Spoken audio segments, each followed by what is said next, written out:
The Legend of Sleepy Hollow by Washington Irving. In the bosom of one of those spacious coves which indent the eastern shore of the Hudson, at the broad expansion of the river denominated by the ancient Dutch navigators the Tappan Zee, and where they always prudently shortened sail and implored the protection of St. Nicholas when they crossed, there lies a small market town or rural port, by which some is called Greensburg, but which is more generally and properly known by the name of Tarrytown. This name was given, we are told, in former days, by the good housewives of the adjacent country, from the inveterate propensity of their husbands to linger about the village tavern on market days. Be that as it may, I do not vouch for the fact, but merely avert to it for the sake of being precise and authentic. Not far from this village, perhaps about 2 miles, there is a little valley, or rather lap of land, among high hills, which is one of the quietest places in the whole world. A small brook glides through it, with just murmur enough to lull one to repose, and the occasional whistle of a quail or tapping of a woodpecker is almost the only sound that ever breaks in upon the uniform tranquillity. I recollect that when a stripling my first exploit in squirrel shooting was in a grove of tall walnut trees that shades one side of the valley. I had wandered into it at noontime, when all nature is particularly quiet, and was startled by the roar of my own gun, as it broke the Sabbath stillness around, and was prolonged and reverberated by the angry echoes. If ever I should wish for a retreat, whither I might steal from the world and its distractions, and dream quietly away the remnant of a troubled life, I know of none more promising than this little valley. From the listless repose of the place, and the peculiar character of its inhabitants, who are descendants from the original Dutch settlers, this sequestered glen has long been known by the name of Sleepy Hollow, and its rustic lads are called the Sleepy Hollow Boys throughout all the neighboring country. A drowsy, dreamy influence seems to hang over the land and to pervade the very atmosphere. Some say that the place was bewitched by a high German doctor during the early days of the settlement. Others, that an old Indian chief, the prophet or wizard of his tribe, held his powwows there before the country was discovered by Master Hendrick Hudson. Certain it is, the place still continues under the sway of some bewitching power that holds a spell over the minds of the good people, causing them to walk in a continual reverie. They are given to all kinds of marvelous beliefs, are subject to trances and visions, and frequently see strange sights and hear music and voices in the air. The whole neighborhood abounds with local tales, haunted spots, and twilight superstitions. Stars shoot and meteors glare oftener across the valley than in any other part of the country, and the nightmare, with her whole ninefold, seems to make it the favorite scene of her gambols. The dominant spirit, however, that haunts this enchanted region, and seems to be commander-in-chief of all the powers of the air, is the apparition of a figure on horseback without a head. It is said by some to be the ghost of a Hessian trooper whose head had been carried away by a cannonball in some nameless battle during the Revolutionary War, and who is ever and anon seen by the country folk hurrying along in the gloom of night, as if on the wings of the wind. His haunts are not confined to the valley, but extend at times to the adjacent roads, and especially to the vicinity of a church at no great distance. Indeed, certain of the most authentic historians of those parts, who have been careful in collecting and collating the floating facts concerning this spectre, allege that the body of the trooper having been buried in the churchyard, the ghost rides forth to the scene of battle in nightly quest of his head, and that the rushing speed with which he sometimes passes along the hollow, like a midnight blast, is owing to his being belated, and in a hurry to get back to the churchyard before daybreak. Such is the general purport of this legendary superstition, which has furnished materials for many a wild story in that region of shadows, and the spectre is known at all the country firesides by the name of the Headless Horseman of Sleepy Hollow. It is remarkable that the visionary propensity I have mentioned is not confined to the native inhabitants of the valley, but is unconsciously imbibed by every one who resides there for a time. However wide awake they may have been before they entered that sleepy region, they are sure, in a little time, to inhale the witching influence of the air, and begin to grow imaginative,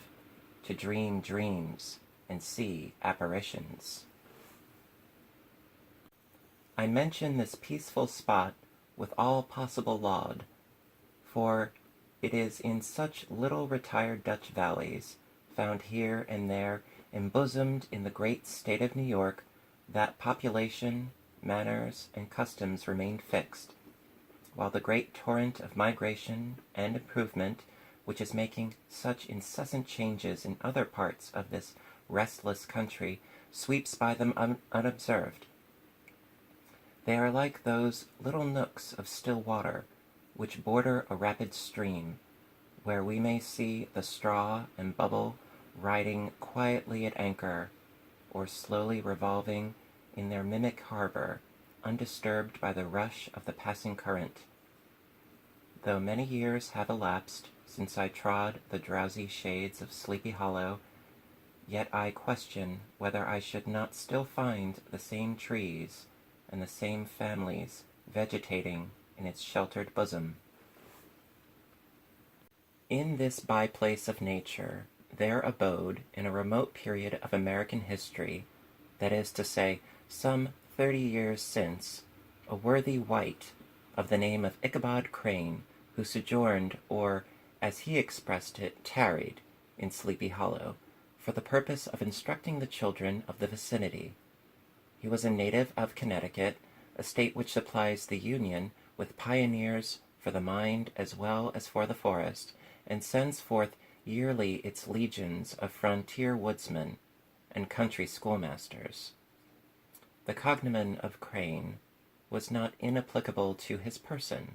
He was tall, but exceedingly lank, with narrow shoulders, long arms and legs, hands that dangled a mile out of his sleeves, feet that might have served for shovels, and his whole frame most loosely hung together. His head was small and flat at top, with huge ears, large green glassy eyes, and a long snipe nose, so that it looked like a weathercock perched upon his spindle neck, to tell which way the wind blew. To see him striding along the profile of a hill on a windy day, with his clothes bagging and fluttering about him, one might have mistaken him for the genius of famine descending upon the earth, or some scarecrow eloped from a cornfield. His schoolhouse was a low building of one large room, rudely constructed of logs, the windows partly glazed and partly patched with leaves of old copybooks. It was most ingeniously secured at vacant hours by a withe twisted in the handle of the door, and stakes set against the window shutters, so that, though a thief might get in with perfect ease, he would find some embarrassment in getting out, an idea most probably borrowed by the architect, Jost van Houten, from the mystery of an eel pot. The schoolhouse stood in a rather lonely but pleasant situation, just at the foot of a woody hill, with a brook running close by, and a formidable birch tree growing at one end of it. From hence the low murmur of his pupils' voices, conning over their lessons, might be heard on a drowsy summer's day, like the hum of a beehive, interrupted now and then by the authoritative voice of the master, in the tone of menace or command, or peradventure by the appealing sound of the birch, as he urged some tardy loiterer along the flowery path of knowledge. Truth to say, he was a conscientious man, and ever bore in mind the golden maxim, spare the rod and spoil the child. Ichabod Crane's scholars certainly were not spoiled. I would not have it imagined, however, that he was one of those cruel potentates of the school who enjoy in the smart of their subjects. On the contrary, he administered justice with discrimination rather than severity, taking the burden off the backs of the weak and laying it on those of the strong. Your mere puny stripling that winced at the least flourish of the rod was passed by with indulgence, but the claims of justice were satisfied by inflicting a double portion on some little, tough, wrong-headed, broad-skirted Dutch urchin who sulked and swelled and grew dogged and sullen beneath the birch. All this he called doing his duty by their parents, and he never inflicted a chastisement without following it by the assurance so consolatory to the smarting urchin that he would remember it and thank him for it in the longest day he had to live. When school hours were over, he was even companion and playmate of the larger boys, and on holiday afternoons would convoy some of these smaller ones home, who happened to have pretty sisters or good housewives for mothers, noted for the comforts of the cupboard. Indeed, it behooved him to keep on good terms with his pupils. The revenue arising from his school was small, and would have been scarcely sufficient to furnish him with daily bread, for he was a huge feeder, and though lank, he had the dilating powers of an anaconda. But to help his maintenance, he was, according to country custom in those parts, boarded and lodged at the houses of the farmers, whose children he instructed. With these he lived successively a week at a time, thus going the rounds of the neighborhood, with all his worldly effects tied up in a cotton handkerchief. That all this might not be too onerous on the purses of his rustic patrons, who are apt to consider the costs of schooling a grievous burden, and schoolmasters as mere drones, he had various ways of rendering himself both useful and agreeable. He assisted the farmers occasionally in the lighter labors of their farms, helped to make hay, mended the fences, took the horses to water, drove the cows from pasture, and cut wood for the winter fire. He laid aside, too, all the dominant dignity and absolute sway with which he lorded it in his little empire, the school, and became wonderfully gentle and ingratiating. He found favor in the eyes of the mothers by petting the children, particularly the youngest, and like the lion bold, which whilom so magnanimously the lamb did hold, would sit with a child on one knee, and rock a cradle with his foot for whole hours together. In addition to his other vocations, he was the singing master of the neighborhood, and picked up many bright shillings by instructing the young folks in psalmody. It was a matter of no little vanity to him, on Sundays, to take his station in front of the church gallery with a band of chosen singers, where, in his own mind, he completely carried away the psalm from the parson. Certain it is, his voice resounded far above all the rest of the congregation,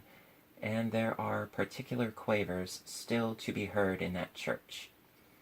and which may even be heard half a mile off, quite to the opposite side of the mill pond, on a still Sunday morning, which are said to be legitimately descended from the nose of Ichabod Crane. Thus, by divers little makeshifts in that ingenious way which is commonly denominated by hook and by crook, the worthy pedagogue got on tolerably enough, and was thought by all who understood nothing of the labor of head work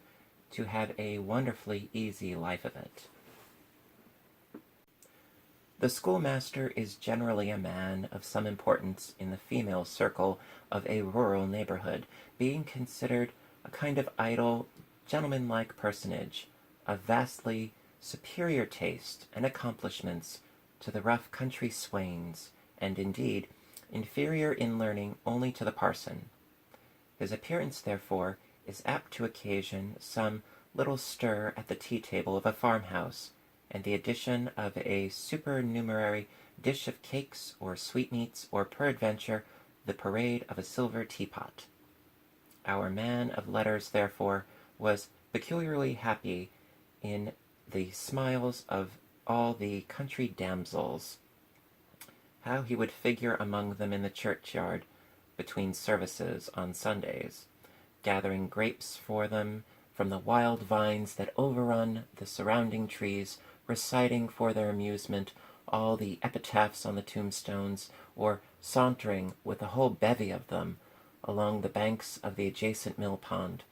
while the more bashful country bumpkins hung sheepishly back, envying his superior elegance and address. From his half-itinerant life, also, he was a kind of traveling gazette, carrying the whole budget of local gossip from house to house, so that his appearance was always greeted with satisfaction. He was, moreover, esteemed by the women as a man of great erudition, for he had read several books quite through, and was a perfect master of Cotton Mather's History of New England Witchcraft, in which, by the way, he was most firmly and potently believed. He was, in fact, an odd mixture of small shrewdness and simple credulity. His appetite for the marvelous and his powers of digesting it were equally extraordinary, and both had been increased by his residence in this spell-bound region. No tale was too gross or monstrous for his capacious swallow. It was often his delight, after his school was dismissed in the afternoon, to stretch himself on the rich bed of clover bordering the little brook that whimpered by his schoolhouse, and there con over old Mather's direful tales until the gathering dusk of the evening made the printed page a mere mist before his eyes. Then, as he wended his way by swamp and stream and awful woodland to the farmhouse where he happened to be quartered, every sound of nature at that witching hour fluttered his excited imagination. The moan of the whippoorwill from the hillside, the boding cry of the tree-toad, that harbinger of storm, the dreary hooting of the screech-owl, or the sudden rustling in the thicket of birds frightened from their roost, the fireflies, too, which sparkled most vividly in the darkest places, now and then startled him, as one of uncommon brightness would stream across his path, and if by chance a huge blockhead of a beetle came winging his blundering flight against him, the poor varlet was ready to give up the ghost, with the idea that he was struck with a witch's token. His only resource on such occasions, either to drown thought or drive away evil spirits, was to sing psalm tunes, and the good people of Sleepy Hollow, as they sat by their doors of an evening, were often filled with awe at hearing his nasal melody, in linked sweetness long drawn out, floating from the distant hill or along the dusky road. Another of his sources of fearful pleasure was to pass long winter evenings with the old Dutch wives,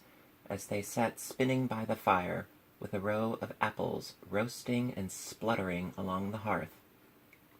and listen to their marvelous tales of ghosts and goblins, and haunted fields, and haunted brooks, and haunted bridges, and haunted houses, and particularly of the headless horseman, or galloping Hessian of the hollow, as they sometimes called him.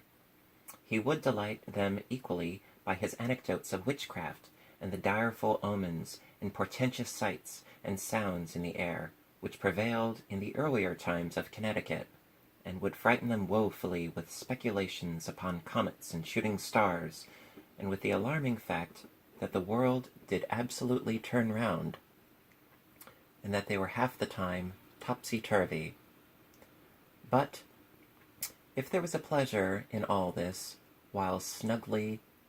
cuddling in the chimney corner of a chamber that was of all a ruddy glow from the crackling wood fire, and where, of course, no spectre dared to show his face, it was dearly purchased by the terrors of his subsequent walk homewards. What fearful shapes and shadows beset his path amidst the dim and ghastly glare of a snowy night! With what wistful look did he eye every trembling ray of light streaming across the waste fields from some distant window!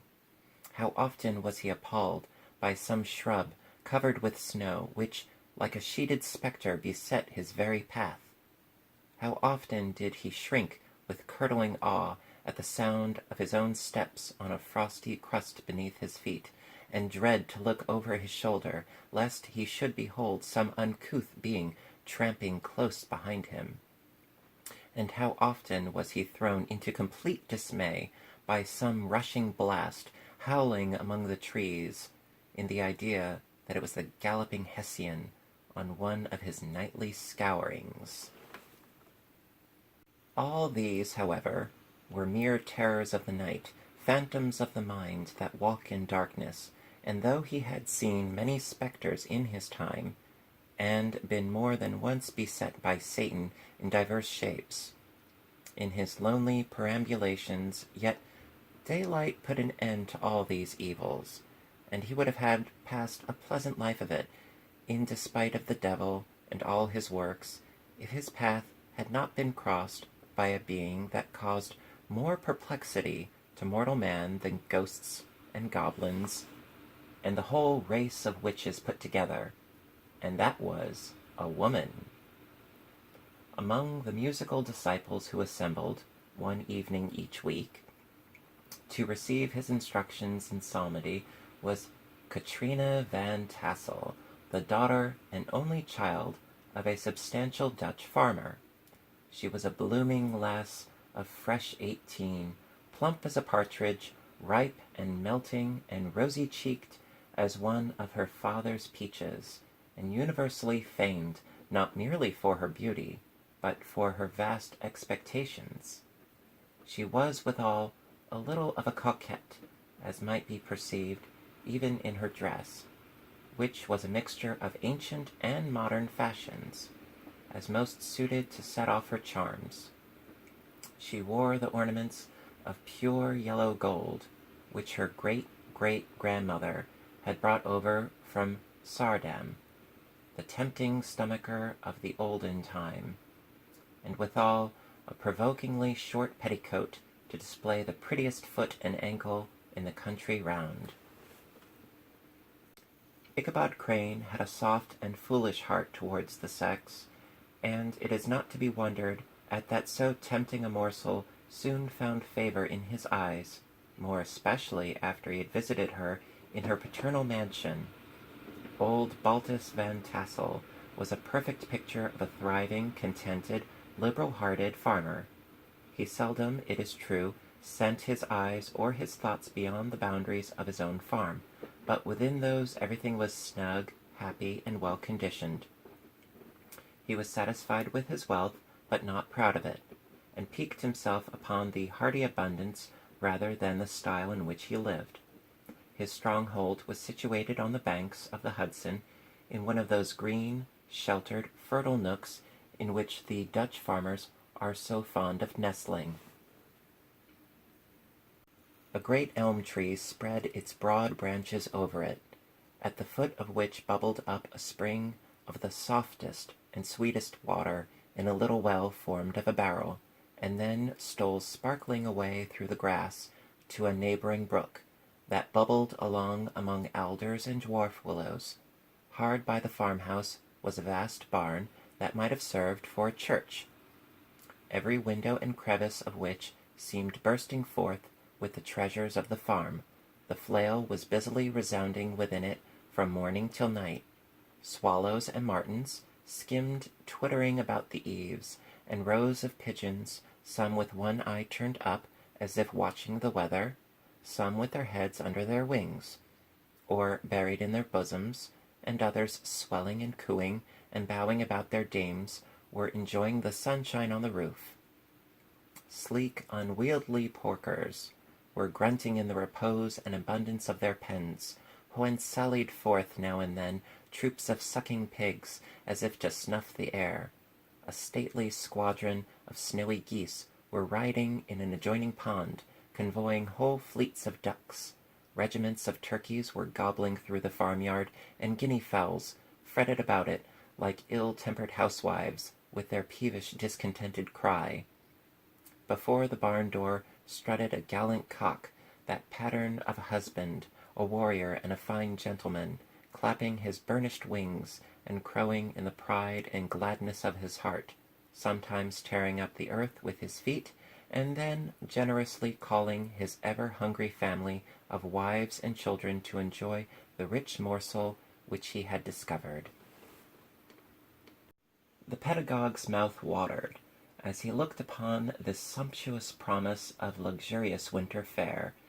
In his devouring mind's eye he pictured to himself every roasting pig running about with a pudding in his belly and an apple in his mouth.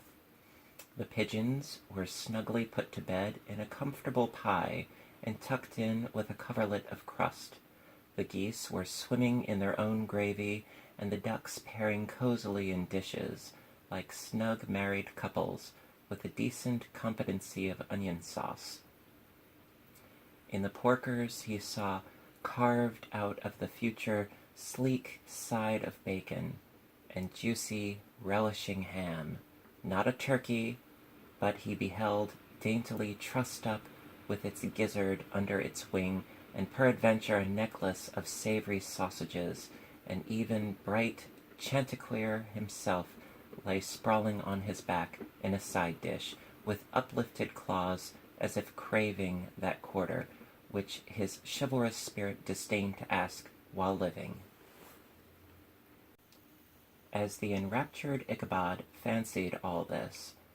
and as he rolled his great green eyes over the fat meadowlands, the rich fields of wheat, of rye, of buckwheat, and Indian corn, and the orchard burdened with ready fruit, which surrounded the warm tenement of Van Tassel, his heart yearned after the damsel who was to inherit these domains, and his imagination expanded with the idea how they might be readily turned into cash, and the money invested in immense tracts of wild land and shingle palaces in the wilderness. Nay, his busy fancy already realized his hopes, and presented to him the blooming Katrina, with a whole family of children, mounted on the top of a wagon loaded with household trumpery, with pots and kettles dangling beneath, and he beheld himself bestriding a pacing mare, with a colt at her heels, setting out for Kentucky, Tennessee, or the Lord knows where. When he entered the house, the conquest of his heart was complete. It was one of those spacious farmhouses, with high-ridged but lowly sloping roofs, built in the style handed down from the first Dutch settlers, the low projecting eaves forming a piazza along the front, capable of being closed up in bad weather. Under this were hung flails, harness, various utensils of husbandry, and nets for fishing in the neighboring river. Benches were built along the sides for summer use,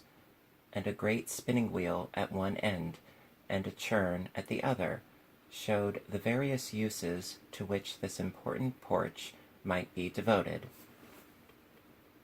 From this piazza the wandering Ichabod entered the hall, which formed the center of the mansion and the place of usual residence. Here rows of resplendent pewter ranged on a long dresser dazzled his eyes. In one corner stood a huge bag of wool ready to be spun. In another a quantity of linsey-woolsey just from the loom, ears of Indian corn and strings of dried apples and peaches hung in gay festoons along the walls, mingled with the gaud of red peppers, and a door left ajar gave him a peep into the best parlor, where the claw-footed chairs and dark mahogany tables shone like mirrors, and irons, with their accompanying shovels and tongs, glistened from their covert of asparagus tops. Mock oranges and conch shells decorated the mantelpiece. Strings of various colored birds' eggs were suspended above it. A great ostrich egg was hung from the center of the room, and a corner cupboard, knowingly left open, displayed immense treasures of old silver and well-mended china. From the moment Ichabod laid his eyes upon these regions of delight, the peace of his mind was at an end, and his only study was how to gain the affections of the peerless daughter of Van Tassel. In this enterprise, however, he had more real difficulties than generally fell to the lot of a knight-errant of yore,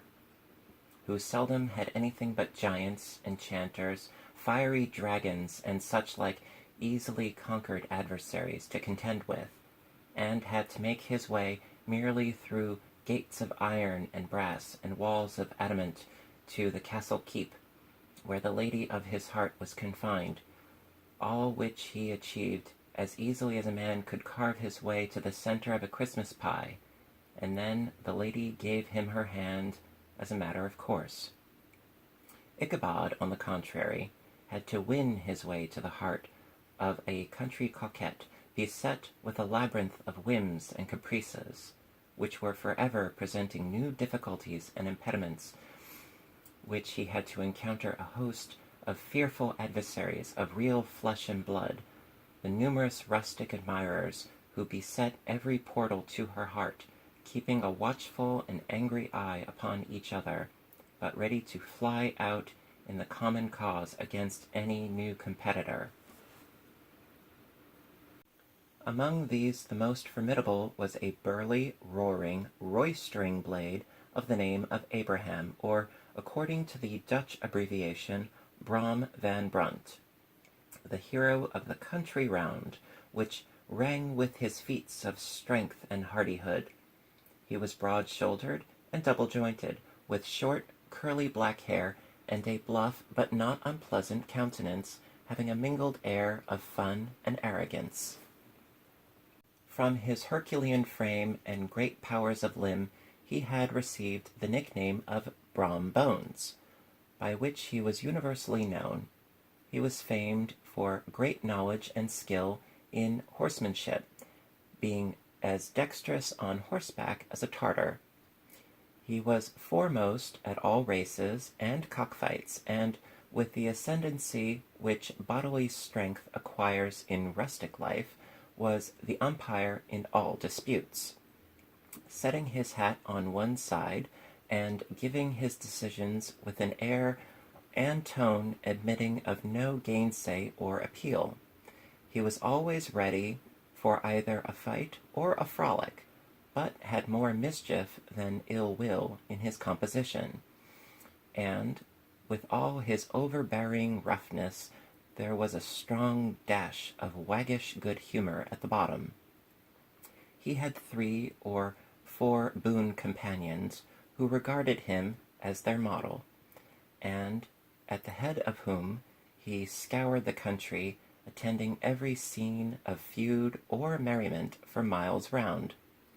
In cold weather he was distinguished by a fur cap surmounted with a flaunting fox's tail, and when the folks at the country gathering descried this well-known crest at a distance, whisking about among a squad of hard riders, they always stood by for a squall. Sometimes his crew would be heard dashing along past the farmhouses at midnight with whoop and halloo and a troop of Don Cossacks, and the old dames, startled out of their sleep, would listen for a moment till the hurry-scurry had clattered by, and then exclaim, "Aye, there goes Brom Bones and his gang." The neighbors looked upon him with a mixture of awe, admiration, and goodwill, and when any madcap prank or rustic brawl occurred in the vicinity, always shook their heads and warranted Brom Bones was at the bottom of it. This rantipole hero had for some time singled out the blooming Katrina for the object of his uncouth gallantries, and though his amorous toyings were something like the gentle caresses and endearments of a bear, yet it was whispered that she did not altogether discourage his hopes. Certain it is, his advances were signals for rival candidates to retire, who felt no inclination to cross a line in his amours, insomuch that when his horse was seen tied to Van Tassel's paling on a Sunday night, a sure sign that his master was courting, or, as it was termed, sparking, within, all other suitors passed by in despair, and carried the war into other quarters. Such was the formidable rival with whom Ichabod Crane had to contend, and, considering all things, a stouter man than he would have shrunk from the competition, and a wiser man would have despaired. He had, however, a happy mixture of pliability and perseverance in his nature. He was in form and spirit like a supple jack yielding, but tough though he bent, he never broke.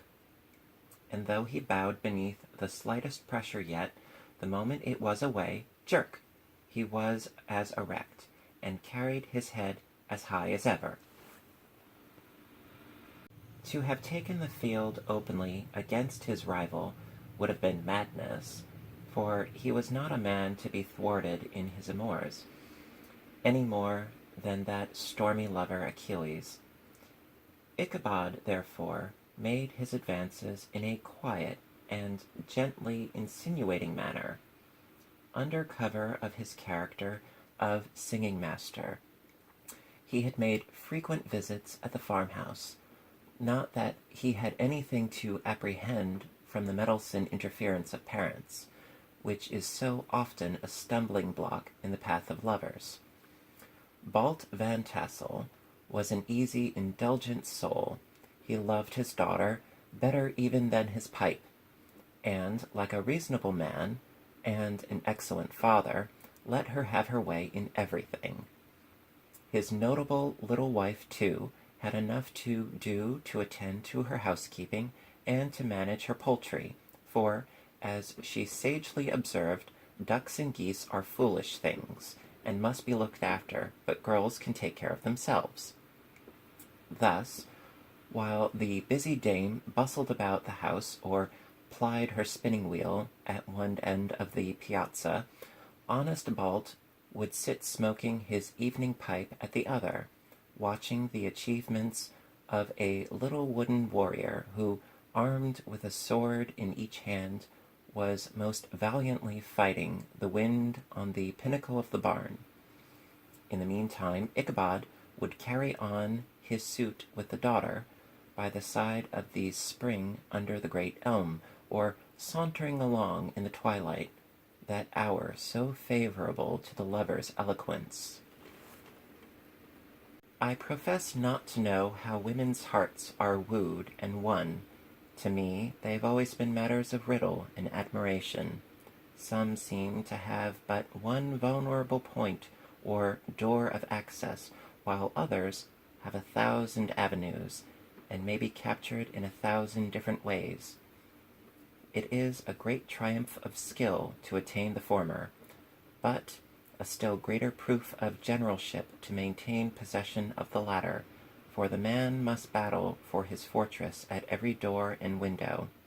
He who wins 1,000 common hearts is therefore entitled to some renown,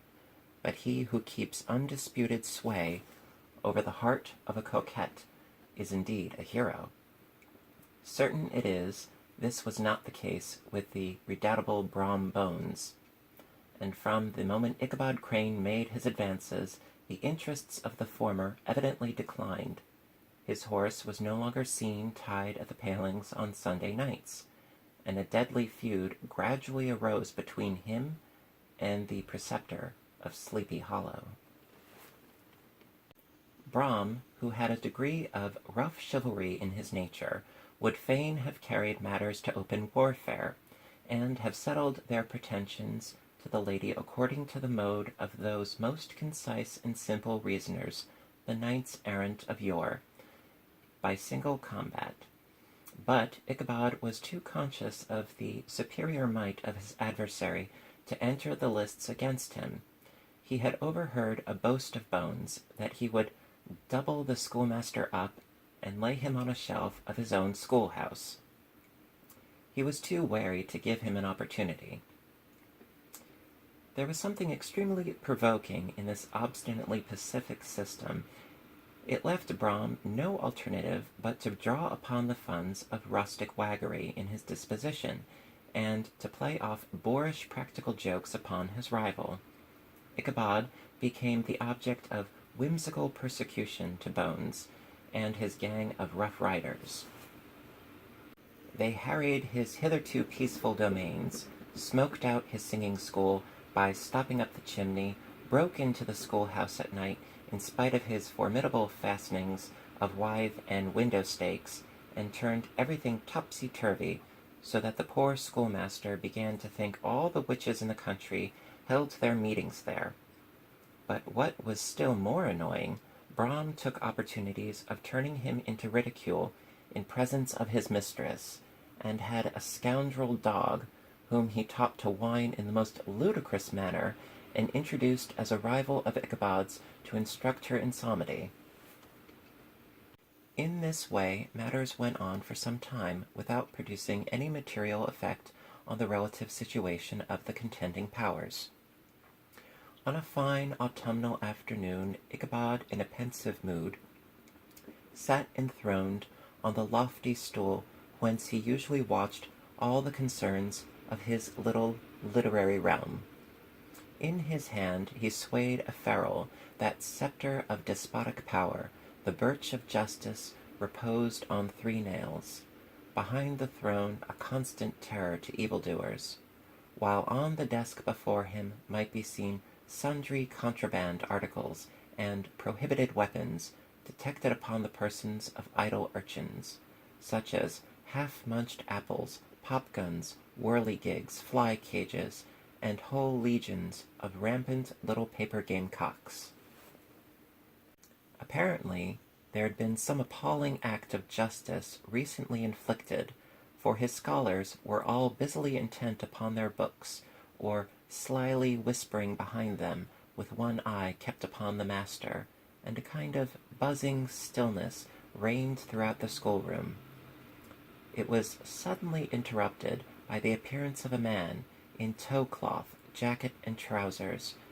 a round-crowned fragment of a hat, like the cap of Mercury, and mounted on the back of a ragged, wild, half-broken colt, which he managed with a rope by way of halter. He came clattering up to the school door with an invitation to Ichabod to attend a merrymaking or quilting frolic to be held that evening at Mynheer Van Tassel's. Then he dashed over the brook and was seen scampering away up the hollow, full of the importance and hurry of his mission.